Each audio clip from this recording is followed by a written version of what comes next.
ಯಾರಾದರೂ ನಿಮ್ಮನ್ನು ಅವಮಾನಿಸಿದಾಗ ನಿಮಗೆ ಏನನ್ನಿಸುತ್ತದೆ? ರಕ್ತ ಕುದಿಯುತ್ತದೆ ಅಲ್ವಾ? ಮನಸ್ಸಿನಲ್ಲಿ ಸೇಡು ತೀರಿಸಿಕೊಳ್ಳುವ ಬೆಂಕಿ ಹೊತ್ತಿಕೊಳ್ಳುತ್ತದೆ. ಅವನು ನನಗೆ ಹೀಗೆ ಅಂದನಾ? ಅವನನ್ನು ಸುಮ್ಮನೆ ಬಿಡಬಾರದು ಎಂದು ಮನಸ್ಸು ಚಡಪಡಿಸುತ್ತದೆ. ಆದರೆ ಇದು ನಿಜವಾದ ಶಕ್ತಿಯೇ ಅಥವಾ ಇದು ದೌರ್ಬಲ್ಯವೇ? ನಿಜವಾದ ಮಾನಸಿಕ ಬಲ ಅಂದರೆ ಏನು ಗೊತ್ತಾ? ಒಂದು ಚಂಡಮಾರುತ ಬಂದರೂ ಅಲುಗಾಡದ ಪರ್ವತದಂತೆ ಇರುವುದು. ಇದನ್ನು ಅರ್ಥ ಮಾಡಿಕೊಳ್ಳಲು ಗೌತಮ ಬುದ್ಧನ ಜೀವನದ ಒಂದು ರೋಚಕ ಘಟನೆಯನ್ನು ಕೇಳಿ. ಈ 3 ನಿಮಿಷ ನಿಮ್ಮ ಕೋಪವನ್ನು ಕರಗಿಸಬಹುದು. ಒಮ್ಮೆ ಗೌತಮ ಬುದ್ಧರು ಭಿಕ್ಷಾಟನೆ ಮಾಡುತ್ತಾ ಒಂದು ಹಳ್ಳಿಗೆ ಬಂದರು. ಅಲ್ಲಿ ಒಬ್ಬ ಪ್ರಸಿದ್ಧ ಬ್ರಾಹ್ಮಣನಿದ್ದನು. ಅವನಿಗೆ ಬುದ್ಧರ ಬಗ್ಗೆ ಅತೀವ ಕೋಪವಿತ್ತು. ಈ ಮನುಷ್ಯ ನಮ್ಮ ತರುಣರ ದಾರಿ ತಪ್ಪಿಸುತ್ತಿದ್ದಾನೆ ಎಂಬ ತಪ್ಪು ಕಲ್ಪನೆ ಅವನಿಗಿತ್ತು. ಬುದ್ಧರು ಒಂದು ಮರದ ಕೆಳಗೆ ಶಾಂತವಾಗಿ ಕುಳಿತಿದ್ದರು. ಬ್ರಾಹ್ಮಣ ಅಲ್ಲಿಗೆ ಓಡಿ ಬಂದವನೇ ಬುದ್ಧರನ್ನು ಕಂಡ ತುಂಡವಾಗಿ ನಿಂದಿಸಲು ಶುರು ಮಾಡಿದ. ನೀನು ಸೋಮಾರಿ, ನಿನಗೆ ಬೇರೆ ಕೆಲಸವಿಲ್ಲವೇ? ಜನರನ್ನು ಮರುಳು ಮಾಡುತ್ತಿದ್ದೀಯಾ? ಅವನು ಬಳಸದ ಕೆಟ್ಟ ಪದಗಳಿಲ್ಲ. ಅವನ ಕಣ್ಣುಗಳು ಕೆಂಡದಂತಿದ್ದವು, ಬಾಯಲ್ಲಿ ನೊರೆ ಬರುತ್ತಿತ್ತು. ಅವನ ಬೈಗುಳಗಳು ಕಲ್ಲಿನೇಟಿನಂತೆ ತೀಕ್ಷ್ಣವಾಗಿದ್ದವು. ಆದರೆ ಬುದ್ಧರು ಒಂದು ಶಾಂತ ಸರೋವರದಂತೆ ಕುಳಿತಿದ್ದರು. ಅವರ ಮುಖದಲ್ಲಿ ಆ ವ್ಯಕ್ತಿಯ ಬಗ್ಗೆ ಕೋಪವಿರಲಿಲ್ಲ, ಬದಲಿಗೆ ಕರುಣೆ ಇತ್ತು. ಬ್ರಾಹ್ಮಣ ಬೈದು ಸುಸ್ತಾದ. ಅವನ ಗಂಟಲು ಒಣಗಿತು.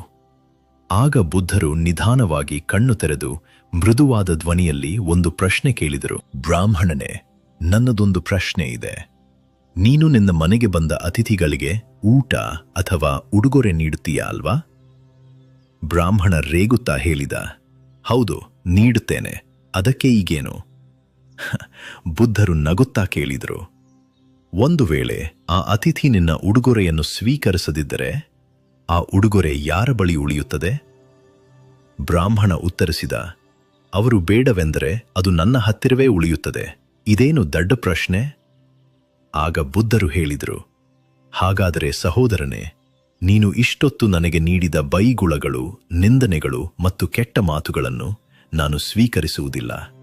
ನಾನು ಅದನ್ನು ತೆಗೆದುಕೊಳ್ಳುವುದಿಲ್ಲ ಎಂದ ಮೇಲೆ ಅವೆಲ್ಲವೂ ಈಗ ಯಾರ ಹತ್ತಿರ ಉಳಿದುಕೊಂಡವು? ಬ್ರಾಹ್ಮಣ ಸ್ತಬ್ಧನಾದ.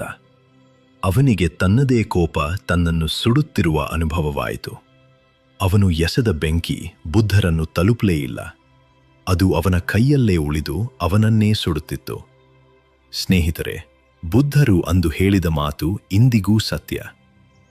ಯೋವೇ ಉಪನೈಹತಿ ದಂಡಂ, ಅಂದರೆ ಕೋಪದಿಂದ ವರ್ತಿಸುವವನು ಉರಿಯುತ್ತಿರುವ ಕೆಂಡವನ್ನು ಬರಿಗೈಯಲ್ಲಿ ಹಿಡಿದಂತೆ.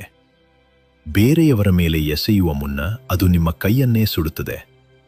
ಮಾನಸಿಕ ಬಲ ಅಂದರೆ ಮರುಮಾತನಾಡುವುದೂ ಅಲ್ಲ. ಮಾನಸಿಕ ಬಲ ಅಂದರೆ ಬೇರೆಯವರು ನನ್ನ ಮೂಡ್ ನಿರ್ಧರಿಸಲು ಬಿಡದಿರುವುದು. ನಿಮ್ಮ ಮನಸ್ಸಿನ ರಿಮೋಟ್ ಕಂಟ್ರೋಲ್ ಬೇರೆಯವರ ಕೈಯಲ್ಲಿ ಇದೆಯೇ? ಅವರು ಬೈದರೆ ನೀವು ದುಃಖಪಡುವುದು, ಅವರು ಹೊಗಳಿದರೆ ನೀವು ಹಿಗ್ಗುವುದು. ಹಾಗಾದರೆ ನೀವು ಬೊಂಬೆಯಾಗಿದ್ದೀರಿ ಎಂದರ್ಥ. ಇಂದು ನಮಗೆ ಬ್ರಾಹ್ಮಣರಿಗಿಂತ ಹೆಚ್ಚು ಸವಾಲುಗಳಿವೆ. ಆಫೀಸಿನಲ್ಲಿ ಬಾಸ್ ಬೈಯಬಹುದು, ಸೋಷಿಯಲ್ ಮೀಡಿಯಾದಲ್ಲಿ ಯಾರೋ ಕಮೆಂಟ್ ಮಾಡಬಹುದು, ಟ್ರಾಫಿಕ್ನಲ್ಲಿ ಯಾರೋ ಹಾರ್ನ್ ಮಾಡಬಹುದು. ಆಗ ಈ ಉಡುಗೊರೆ ಸೂತ್ರ ಬಳಸಿ. ಮುಂದಿನ ಬಾರಿ ಯಾರಾದರೂ ನಿಮ್ಮನ್ನು ಟೀಕಿಸಿದರೆ ಮನಸ್ಸಿನಲ್ಲೇ ಹೇಳಿಕೊಳ್ಳಿ, ನಾನು ಈ ಉಡುಗೊರೆಯನ್ನು ಸ್ವೀಕರಿಸುವುದಿಲ್ಲ. ಅದು ಅವರ ಕಸ. ಅವರು ಅದನ್ನು ನಿಮ್ಮ ಮನೆಯೊಳಗೆ ಎಸೆಯಲು ನೋಡುತ್ತಿದ್ದಾರೆ. ನೀವು ಬಾಗಿಲು ಮುಚ್ಚಿದರೆ ಸಾಕು, ಅದು ಹೊರಗೇ ಇರುತ್ತದೆ. ನೆನಪಿರಲಿ, ಹೊರಗಿನ ಶಬ್ದವನ್ನು ನಿಲ್ಲಿಸಲು ಆಗುವುದಿಲ್ಲ, ಆದರೆ ಒಳಗಿನ ಕಿವಿಯನ್ನು ಮುಚ್ಚಿಕೊಳ್ಳಲು ಸಾಧ್ಯವಿದೆ. ಅದೇ ನಿಜವಾದ ಯೋಗ, ಅದೇ ನಿಜವಾದ ಧ್ಯಾನ. ನಿಮ್ಮ ಜೀವನದಲ್ಲಿ ಅತಿ ಹೆಚ್ಚು ಕೋಪ ತರಿಸುವ ವ್ಯಕ್ತಿ ಯಾರು? ಅವರ ಹೆಸರನ್ನು ಕಮೆಂಟ್ ಮಾಡುವ ಧೈರ್ಯವಿದೆಯೇ? ಅಥವಾ ಮನಸ್ಸಿನಲ್ಲೇ ಕ್ಷಮಿಸಿ ಬಿಡುವಿರೆ? ಕಮೆಂಟ್ ಮಾಡಿ ತಿಳಿಸಿ. ನಮೋ ಬುದ್ಧಾಯ.